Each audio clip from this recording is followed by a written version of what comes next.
शिव गुरु के चरणों में प्रणाम करती हूँ। मैया पार्वती के चरणों में प्रणाम करती हूँ। मेरा प्रणाम स्वीकार हो।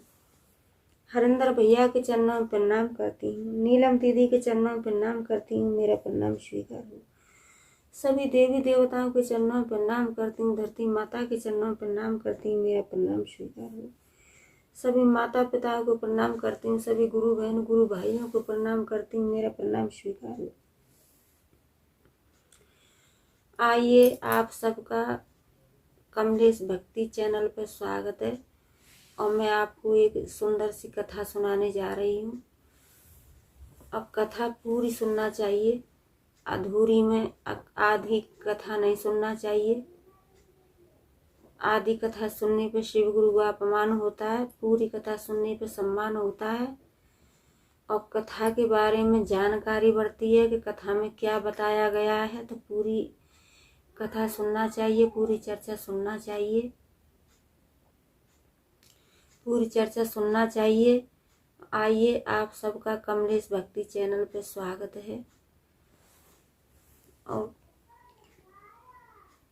भगवान का नाम लेने से सभी दुख दूर होते हैं। भगवान का नाम लेना चाहिए। भक्ति में बहुत बड़ी शक्ति है। जो दिल से भक्ति करता है उसको भगवान जरूर मिलते हैं।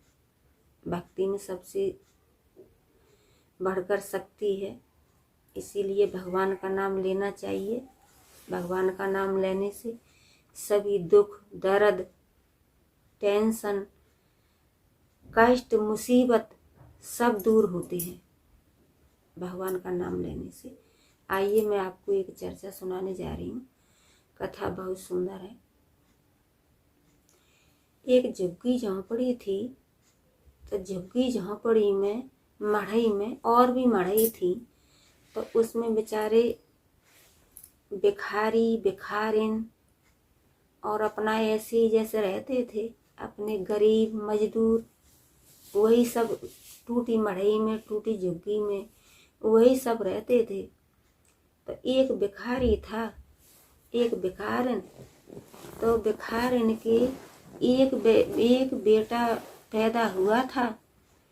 एक बेटा पैदा हुआ था। उसके कुछ दिन बाद और भिखारी की मृत्यु हो गई, मानो देहांत हो गया भिखारी का। तो भिखारिन पे बेचारी पे पूरी जिम्मेदारी आ गई। आप सब कोई जानते हो कि जब कोई कमाने वाला नहीं होता है तो घर की पूरी जिम्मेदारियां लेडीज के ऊपर आ जाती हैं। तो पूरी जिम्मेदारी भिखारिन के ऊपर आ गई। तो वो क्या करती थी कि अपना वो भी कुछ दिन बाद और अपना भीख मांगने के लिए जाती थी और भीख मांग करके लाती, उसी को अपना बनाती और खाती।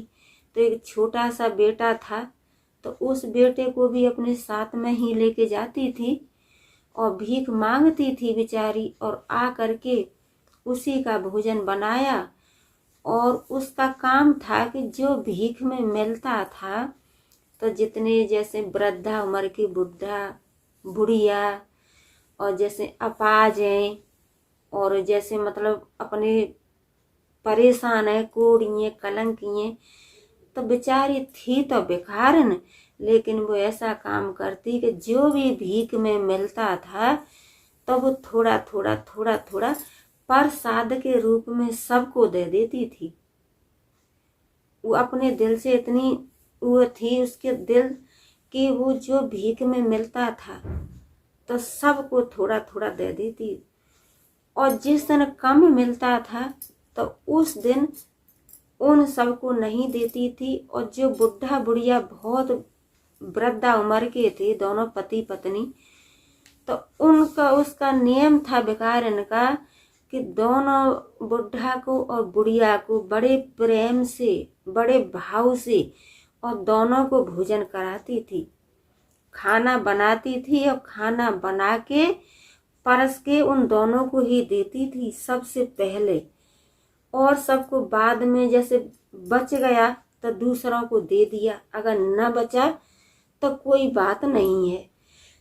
जितना भूख में उसे मिलता था वो बेचारी सबको, जैसे लंगड़े लूले अपाज जितने परेशान थे सबको देती थी। और जो बुढ़ा बुढ़िया ज़्यादा वृद्धा उम्र के थे तो उनको तो वो अपने हाथ से खाना बना करके और परस के दे के आती थी। और जो उनसे बचता था उसको अपना खाती थी, और नहीं भी बचता था तो कोई बात नहीं है, वो अपना ऐसे ही सो जाती। लेकिन बुढ़ा और बुढ़िया उन दोनों को प्रतिदिन सुबह और शाम उसका यही काम था कि सुबह शाम अपने खाने से पहले उन दोनों को खिलाना। वृद्धा उम्र के बुढ़ा बुढ़िया थे, उन दोनों को अपने खाने से पहले उनको खिलाना। और बेचारी जंगल जाती थी तो जंगल में से और लकड़ी बीन करके लाती थी। तब कैसी ठंड पड़ रही है, कितना मौसम खराब हो रहा है, बारिश पड़ रही है, ठंड पड़ रही है, बारिश की वजह से और भी ज़्यादा ठंड बढ़ गई। तो भिखारन बेचारी जाती थी तो अपना क्या करती थी कि किसी दिन जंगल में जाती तो जंगल में से सूखी सूखी लकड़ी बीन करके पौधों से तोड़ करके, और जो जिसमें झुग्गी में वो रहते थे मढ़ई में, वृद्धा उम्र के दोनों पति पत्नी बुढ़ा बुढ़िया, तो दोनों के मढ़ई में थोड़ी सी आग जला देती, क्योंकि मढ़ई गर्म रहे, बुढ़ा बुढ़िया को ठंड ना लगे। और क्या करती थी कि जब खाना खाते थे तो उनको थोड़ा सहता सा गर्म पानी करके देती थी। दोनों को बड़े प्रेम से बड़े भाव से दोनों को भोजन कराती थी। मढ़ई में थोड़ी सी आग जला देती थी कि इतनी ठंड पड़ रही है और दोनों को ठंड ना लगे। और दोनों को जैसे पानी पिएंगे तो पूरा शरीर एकदम ठंडा हो जाएगा ठंडा पानी से, तो थोड़ा सा गुनगुना पानी करके दे देती थी। तो उसका भिखारन का एक नियम था कि जो हाथ चलाती थी तो मन में वो वही बोलती थी, जो मन में बोलती थी वही हाथ चलाती थी। तो जैसे उनको खाना परस के देती थी तो बोलती थी कि मैं तो अपने शंकर भगवान का भोग लगा रही हूँ। और जो माता जी को खाना देती थी तो बोलती थी मैं तो मैया पार्वती को भोग लगा रही हूँ। और जो आग जलाती थी तो बोलती थी कि मैं तो इसलिए आग जला रही हूँ कि मेरी मैया पार्वती को, मेरे शंकर भगवान को कहीं ठंड ना लगे। और जो पानी गर्म करती थी तो कहती थी कि मैं तो अपने शंकर भगवान को, मैया पार्वती को गर्म पानी पिलाऊंगी, क्यों कि ये आजकल ठंड पड़ रही है, मौसम बहुत खराब हो रहा है, बारिश पड़ रही है, तो मेरे शंकर भगवान मैया पार्वती कहीं ठंडा पानी पिएंगे तो उनका शरीर ठंडा हो जाएगा। वो जोर तेजी से नहीं बोलती थी, अपने मन में बोलती थी। तो जो मन में जो बोलती थी कि मैं खाना खिला रही हूँ तो उसी टाइम पे वो उनको खाना देती थी। बोलती थी कि मैं अपने भगवान को पानी पिला रही हूँ तो उसी टाइम पे वो पानी भी रखती थी। और बोलती थी कि मैं अपने भगवान के मढ़ई में आग जला के रख दे रही हूँ, क्योंकि मढ़ई में थोड़ा मढ़ई गर्म हो जाएगी तो मेरे भगवान को ठंड ना लगेगी। तेजी में नहीं, अपने दिल में ही बोलती थी। तो भिखारन का रोज का नियम था कि अपना जाती थी भीख मांगने के लिए, और जो भीख में मिलता था, ज़्यादा मिलता था तो और दूसरों के हाथ पर थोड़ा थोड़ा रख देती, और कम मिलता था तो अपना जो है खाना बनाती थी और दोनों को बड़े प्रेम से भाव से और दोनों को खिलाती थी। और जो लास्ट में बचता था वो अपना बच गया तो अपना खा लिया, और नहीं बचा तो अपना भूखा सो गई। और कहती थी कि मैं तो अपनी मैया पार्वती का भोग लगा दी हूँ, मैं अपने शंकर भगवान का भोग लगाती हूँ। अपने दिल में ही रखती थी, तेज नहीं बोलती थी, अपने दिल में ही रखती थी। तो एक दिन क्या हुआ कि बेचारी गई थी भीख मांगने के लिए, भीख मांगने के लिए गई तो रास्ता में ठंड पड़ गई। ठंड तो पड़ ही रही थी, ठंड तो पड़ ही रही थी, बारिश पड़ गई। तो बच्चा छोटा था तो बच्चा जो सर्दी में आ गया, बच्चे को ठंड लग गई तो बच्चे को बुखार आ गया तो भिखारिन थी, उसका दिल बहुत दुखी हुआ, भीख मांग करके घर पे आई और अपना जो जैसे रोज की तरह खाना बनाया और थाली में परोस के और दोनों को खिला करके और अपने बच्चे को गोद में लेके और मंदिर में गई। शंकर भगवान का मंदिर था, तो मंदिर में गई और कहने लगी कि हे भगवान, मुझे किस जन्म का इतना कष्ट दे रहे हो कि मेरे पति थे वो भी मुझे छोड़ करके चले गए और मेरे पास न कोई मकान है रहने के लिए, न खाने के लिए मेरे अनाज है, न सही से पहनने के लिए मेरे लिए कपड़ा है और मेरा एक बेटा है, तो बेटा की भी तबीयत खराब है। हे भगवान, हे शंकर भगवान, इतना कष्ट मुझे क्यों दे रहे हो? मुझे इतना कष्ट दे रहे हो प्रभु। मेरा पति था वो भी मुझे छोड़ के चला गया और मेरा बच्चा है, बच्चा भी मेरा परेशान रहता है। इतना कह करके और अपने मढ़ई में फिर आ गई। मढ़ई में आ गई तो उसने अपना खाना बनाया, अपने बच्चे को तो छोड़ दी, अपने बच्चे को तो लिटा दी, जैसे तबीयत खराब था अपने बच्चे को लिटा दी और फिर अपना खाना बनाया। खाना बना करके बड़े प्रेम से बड़े भाव से दोनों के लिए खाना परोसे और खाना परोस के वही बात जो रोज बोलती थी, दिल में बोलती थी और हाथों से करती थी, मैं तो अपने शंकर भगवान को भोग लगा रही हूँ, मैया पार्वती को भोग लगा रही हूँ। मैं तो अपने भगवान को गर्म पानी पिलाऊंगी, मैं तो अपने भगवान के पास थोड़ा सा आग जला के रखूंगी क्योंकि गर्म ठंडी है तो मढ़ई थोड़ा गर्म रहेगी और गर्म पानी पिएंगे तो मेरे भगवान को ठंड ना लगेगी। तो बड़े प्रेम से भाव से अपना मन में बोलती थी।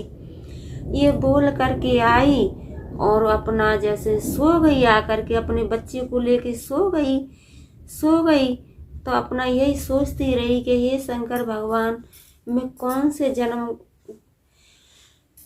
जन्म के मुझे इतना कष्ट दे रहे हो, मैं कौन सा गलत काम की हूँ तो मुझे इतना कष्ट आप दे रहे हो कि मेरे पास कुछ नहीं है, न रहने के लिए मकान है, न पहनने के लिए कपड़ा है और न खाने के लिए राशन पानी है, न कमाने के लिए मेरा पति है, एक छोटा सा मेरा बेटा है, उसकी भी तबीयत खराब रहती है। यही सब बातें अपनी सोचती और भिखारिन अपने बच्चे को लेके सो गई। बच्चे को लेके सो गई तो अपना उसका 4 बजे नींद खुला। 4 बजे नींद खुला तो फिर अपना जो है बच्चे को छोड़ी और दोनों माता पिताओं के लिए और खाना बनाया। खाना बना के और उन्हें खाने के लिए और परसी देने गई तो वही बात बोल रही। तो भिखारिन को जो बुढ़ा थे उनमें तो शंकर भगवान नजर आने लगे और जो बुढ़िया थी उनमें मैया पार्वती नजर आने लगी। उनमें शंकर भगवान नजर आए, इधर देखे तो मैया पार्वती और इधर देखे तो शंकर भगवान। तो जो भिखारिन थी उसने दोनों के पैर पकड़ लिए और पैर छू करके प्रणाम किया, नमस्कार किया। उसके बाद में वो बेचारी फिर अपने बच्चे को लेके और सो गई। बच्चे की तबीयत ठीक नहीं था, अपना सो गई। जब उसका रात में नींद खुला तो जो टूटी मड़ई थी वो महल के रूप में बदल गई और जो उसके लिए खाने के लिए नहीं था राशन पानी, पहनने के लिए कपड़ा नहीं था, तो जैसे नींद खुली तो एकदम महल दिखाई दिया और अपने बेड बिस्तर पे सो रही थी। अपना इधर उधर देखने लगी तो सारा मकान में उसके जो है किसी में गेहूं, किसी में चावल, किसी में आटा, किसी में कपड़ा, किसी में फल, किसी में गहना, सारा कुछ भर गया। उसके लिए अन्न धन का शंकर भगवान ने कोई भी कमी नहीं छोड़ी, हर चीज से वो संपन्न हो गई। भगवान शंकर भगवान की ऐसी भिखारिन पे कृपा हुई कि वो रातों रात माला माल बन गई। तो यही कहते हैं कि जो इंसान दूसरों का भला करता है, आप न खाए और दूसरों को खिलाए और जरूरतमंदों की जरूरत पूरी करे, उसको भगवान कभी दुखी नहीं रखते हैं। कभी वो दुखी नहीं रह सकता है। कभी न कभी तो भगवान की ऐसी नजर घूम जाती है कि जिस भक्त उनका सिंहासन हिल जाता है तो उनकी ऐसी नजर घूम जाती है कि राजा का रंक हो जाए और रंक का राजा हो जाए। तो जो दूसरे के लिए अच्छा करता है, हाथों से अच्छा करता है और अपनी जुबान से अच्छा कहता है, वो कभी जीवन में दुखी नहीं रहता है, कभी दुखी नहीं रहता है।